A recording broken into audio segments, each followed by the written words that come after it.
Hey, welcome back to New Teacher Talk. I'm Anna. And I'm Beth. We built this show around one idea. New teachers deserve real answers, not just good intentions. We're returning to a conversation with Abby Bartle on being a warm demander.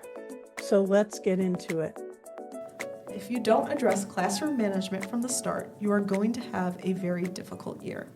My name is Abby Bartle, and I am a fourth-year English teacher at Oswego High School in Oswego, Illinois. Classroom management is something that is highly personal to you and your students, but it is also much different for newer and younger teachers. What works for the teachers online or veteran teachers might not work for you, and that's okay. Here, I will teach you some techniques to help you as you're developing your unique classroom management style, as well as some things to avoid as a new teacher. Once your room is organized and your students are seated, the next part of classroom management is your actual lesson. At the beginning of the period, have students get out all the materials they will need for the lesson. Be clear and specific with instructions here. You'll often hear me say, get out your Chromebooks, but keep them closed. And when I say that, I don't start the lesson until everyone has followed my directions. I include things like pencils, books, papers, and other necessities in the list of things that students need out. This saves me time later in the lesson. I have seen other teachers have the materials list posted on the board when students walk in, and students are then expected to have everything on their desk before class starts. If you do this, you can ensure that you are starting your lesson right away. However, this is a procedure that you would need to teach students and practice at the beginning of the year to ensure that they have it. Another thing to consider for your lesson is timing. 10 to 15 minutes is a decent rule of thumb for how long any one student can focus, but once you get to know your particular students, you'll be able to more accurately see how long they can pay attention for without getting restless. Take that into consideration when you are building your lessons. When students start to lose focus, that is when they may start to misbehave or cause disruptions to your classroom environment. If you have a longer activity, consider adding in movement or other breaks to allow them to refocus on the lesson. This could be a short brain break, a movement break, or allowing them to talk for a moment during a long lecture. With lesson planning, it is key to anticipate how students are going to react to your lesson, and anticipating potential problems before they arise is a great way to avoid having to deal with behaviors.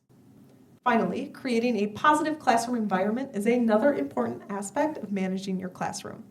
Maintain a positive tone, let your personality shine through, and decorate your classroom if you are able with student work and posters related to your interests. If you are unable to decorate or organize your classroom, focus on the materials that you use, such as your slideshows or worksheets, to show off your personality. However, make sure to limit distractions. If, for example, your slideshows are so colorful that students cannot follow what the slides say, then you need to make a change. Again, you need to find a happy medium that works for you and your students. It's okay to change things up throughout the year. Personally, my classroom starts off fairly empty at the beginning of the year because I like to decorate with student work, which I frequently change out based on what unit we're working on. Because my walls are covered by the end of the school year, I keep my slides and materials very basic. Figure out what works for you. You could do everything right, and you will still have students misbehaving or doing things that they shouldn't be doing. They are kids. There are many reasons for behaviors such as boredom or things happening at home. Getting to the bottom of why they're misbehaving may help you prevent the behaviors in the future. However, that doesn't always help you at the beginning of the year when you don't have a strong relationship, and it often doesn't help you in the moment depending on the behavior. Here are some tips to help you. The first is to be strict, especially as a new teacher and especially at the beginning of the year. Set expectations and follow through with consequences. If you say that you will make a phone call home, then make that phone call home. If you say students will lose their recess, don't go back on it later just because you feel bad. Don't let things slide by. Something that my student teaching supervisor always said was sacrifice a lamb, meaning discipline a student early to show them that you're the boss.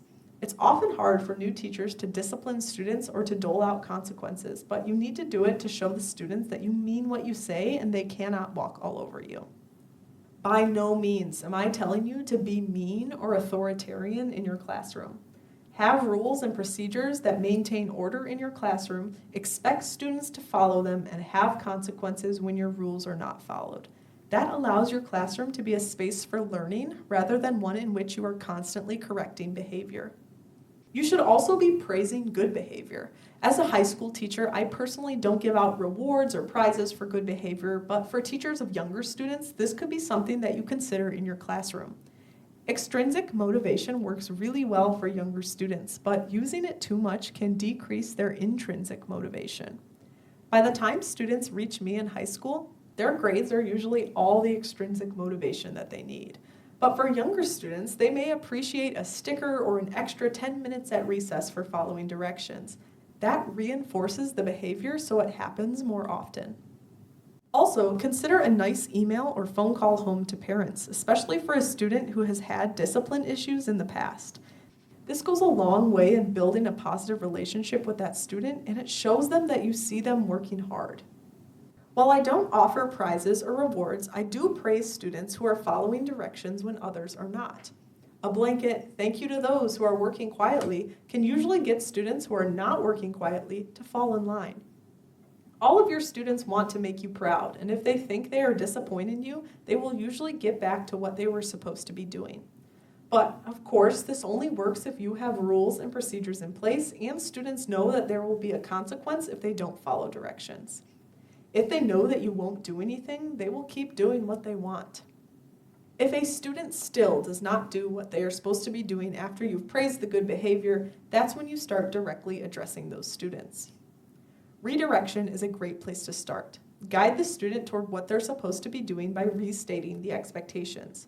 If they are talking with a buddy, perhaps you say, "Time to get started on number 1 on your worksheet." You may not always need to say something. Sometimes eye contact and a raised eyebrow are enough, or perhaps tapping a finger on their desk, textbook, or worksheet will do the trick.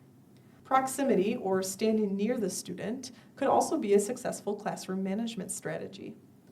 During student teaching, my classroom had tile floors, and more times than not, the loud sound of my heels clicking on the floor was enough to redirect the student to the task at hand. All of these, again, require that your students know you mean business, and following through with consequences early in the year is key to that. Making sure that students are quiet before you begin giving instructions is a great way to show that you were in charge at the beginning of the year. Privately addressing behaviors always goes better than calling out individual students in front of the class. Publicly addressing behaviors can invite power struggles where students argue with you, or it could embarrass the student and cause them to shut down. For students who thrive on peers' attention, it could even cause the behavior to increase. That's why proximity is key for managing the classroom. However, you do need to determine the severity of the misbehavior and whether or not it is something that can wait. Off-task behavior during independent work time is more often better addressed one-on-one while you're standing by the student's desk than in front of the entire class. On the other hand, if a student is talking over your instructions, pause and wait until they're quiet to move on. A pitfall, specifically when students are talking over you, is raising your voice or yelling over them. Pausing and going silent actually works much better in these situations, and it keeps your classroom calm and maintains order. When you are silent, students will usually correct themselves or one another quite quickly. On the other hand, if you yell, you are telling your students that you're only serious when you're yelling, you're creating a hectic, aggressive environment, and you are often damaging relationships. Instead, try staying quiet in tandem with proximity or nonverbal cues with the specific students to curb the behavior. If it happens often, a conversation with the student is in order.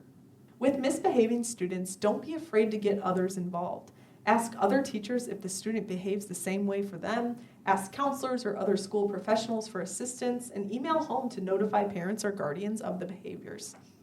Ultimately, you need to use your best judgment when dealing with students who are misbehaving or are off task. Use nonverbal cues like proximity, tapping on desks, or eye contact to curb smaller behaviors like talking or being off task. For more disruptive or potentially even dangerous behavior, you need to take a more direct approach from the start.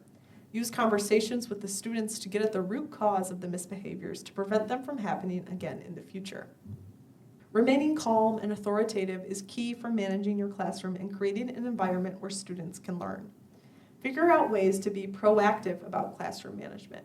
You can prevent the behaviors from happening in the first place by making your expectations clear for students, building strong relationships with them, and designing your classroom and lessons in a way conducive to student learning. With classroom management, it is imperative to find what works best for you and for your students. And what works for you now might not work for you next year, or what works for you in one class period might not work for you in the next. Try out these tips, get as much advice as you can, and don't be afraid to shake things up. If you follow some of my advice and avoid all the pitfalls, you will be able to successfully manage your classroom. Thank you so much for listening. That's our show for today.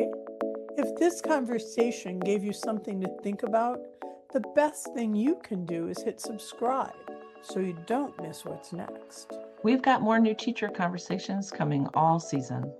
Thanks for spending this time with us. Take care of yourself out there. We will see you next time.